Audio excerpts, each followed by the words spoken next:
What's going on, YouTube fam? So today we're going to take a little break from the S14 and we are going to work on the Land Cruiser Prado.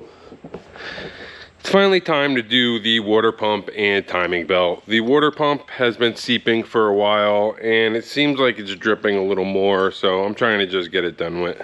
We did the EGR delete the other day. That worked successful. Everything's good.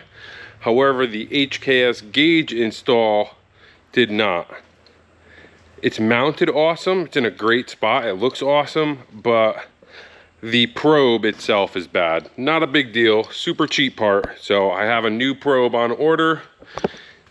They were only about 30 bucks for a probe. So once that comes in, everything should be working. Electronically it's working, it's just not reading anything. And I tested the probe, I ohmed it out and I'm not getting anything. And I also heated it up with a heat gun, seeing if it would read any millivolts, and it would not read anything. So the probe itself is toasted. But it's maintenance time. We need to do the water pump timing belt. So we started taking stuff apart, not really that far yet. Just got the cover almost off. We got a couple of the radiator bolts out. Got the battery out, and so there's like really no rust on this truck, but underneath this battery, from the battery acid leaking, it's starting to get a little crusty. So I wire brushed everything. I'm gonna finish cleaning that up, and then we are going to pour 15 it so it never happens again. So that will be all taken care of. It'll be all protected. We'll have a new water pump, timing belt, seals, the whole nine. So we are digging into this, and we have to get it up in the air and drain the coolant next. It'll be nice to do a coolant flush as well. So I'll probably end up pushing it outside and just taking a hose and running it through the engine block and the radiator and just pushing any kind of crap out. And I have brand new Toyota coolant. I'm not sure what's in there right now, so I want to get as much of it as I can out so I can put the factory red Toyota stuff in it. So let's get to work. All right, so we got it up in the air. We got the skid plate off and we are draining the radiator. Lucky to see that this already has red coolant in it. It is a little bit dirty, but it does have the proper Toyota red coolant, so that is a good sign. So we're gonna finish draining this out, and we're gonna finish unbolting the radiator, and then pull it up. Get the radiator out of the way, and then work on the fan. The fan's getting a little bit tight. It's gonna be a little bit of a pain in the ass, that's for sure. But we got Mr. Ant here. He just ran to the store to get us some drinks because I'm dying of thirst. Moving along here. So we have the radiator out. We have the fan off. We have not loosened the belts yet. That is next. And taking the cover off is next. And then water pump, which is right down there and leaking, as you can see. Let's see if we can get all that nastiness. It's been getting worse and worse. But we're cleaning it all up, and while it's apart, we're gonna wire wheel all this surface rust and POR 15 it, so it's nice and strong for years to come.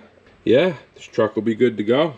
Just did the EGR delete, and after all that, I need to get my new probe for my HKS EGT gauge.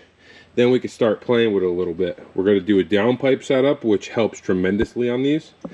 And I'm going to also make a video showing you guys how to do what's called a correction resistor. And it basically just gives it a little more power. It's set up right now for emissions wise, and what you do is all you do is change your resistor, and it runs a lot more efficient and it makes some more power. So we're just cranking along. Next is pulling off these covers and seeing how the old time belt actually looks. It was changed about 30,000 miles ago, but I don't know the date. So I'm curious to see what it looks like. We just got all the accessory belts off And what I like to do, just to make sure we have them in the right order, 2 of them are exactly the same, which those are the ones that run the alternator, but I just marked them. So we have, I don't know if you could see it, we have this one that says front, mid, and rear. The mid and the rear are the exact same ones because they both go to the alternator. They're kind of self-explanatory, but just to be safe, I just mark them just out of habit on other cars, just so we know which one goes where. And yeah, I don't know, just out of habit. But now we are basically bare. We can pull this cover off, which we have one 10mm to pull that cover off, and then we could pull. Ooh, look at that dirty old water pump. That thing is hurting. It was definitely time. Let's get a closer up view of it. Look how nasty this water pump is. Leaking all over the place. I'm actually surprised it didn't leak more than it has been. So I'm not getting any on the ground. I would just get whiffs once in a while.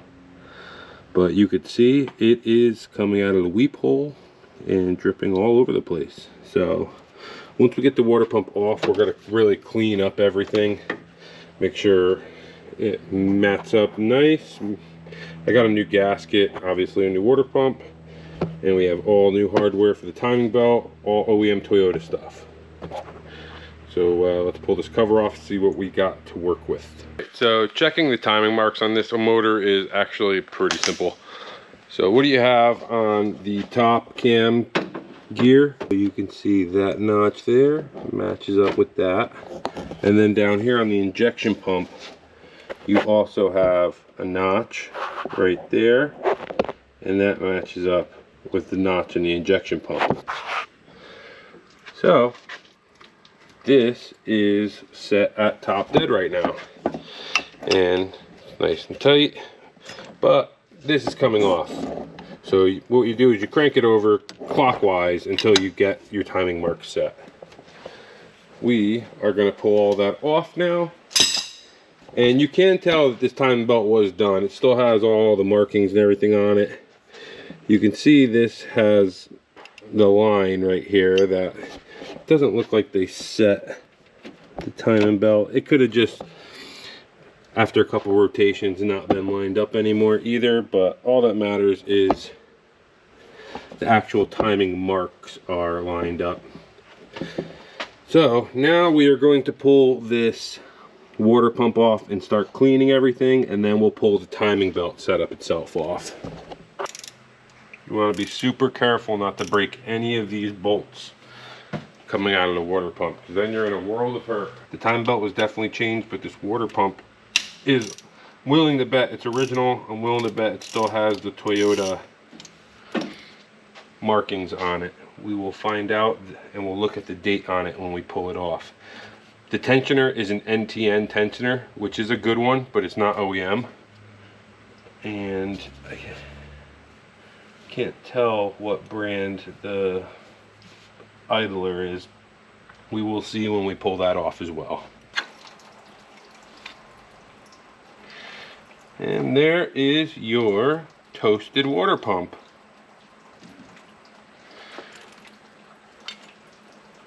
And look at that. It says Toyota right on it. Toyota Aisin, which is the company that makes them. And let's see if it's marked with a year. I don't think it is stamped with a year like the European parts are. Alright, so we got some progress done. We got the new timing belt on, new tensioner setup, new idler pulley, new water pump all torqued down, and we also coated this whole area that was all surface rust. We basically stripped it all and just coated the hell out of it with Pour 15. I'll probably do another coat on it just so it's rock hard and we never have to worry about it again. But that is the first coat. Battery and everything goes there, so you'll never even see it, but I wanted it to be protected. So we're now going to turn the motor over 2 or 3 times. Just make sure the timing marks all line up like they should. I have faith that everything's on correctly, but just to double check, and then reassembly starts. After a long, dirty day's work, we should be finished up. All the belts are back on, the radiator's on. Filled it up. I'm gonna obviously have to bleed it. It's all filled up with you know, factory coolant, half water, distilled water. Got our timing belt sticker on there. See, I told you can't see any of that stuff that I coated down there.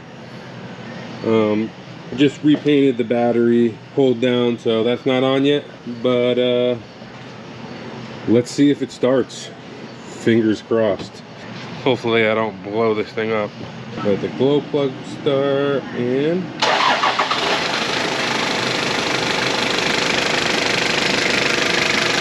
she's a runner. Sounds pretty good too.